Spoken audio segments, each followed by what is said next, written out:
না পাপী উম্মত রাইবে গো নবী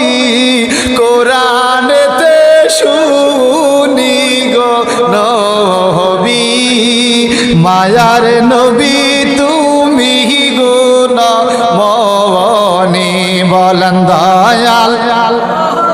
তুমি গুণমণি সাদা কাপন পড়াইয়া সাজাইবে আমার গো নবী সাজাইবে আমার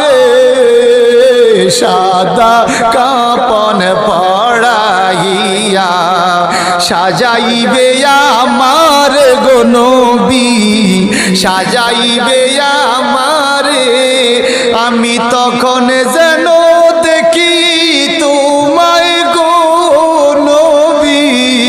আমার খাটের কিনারে গো নবী।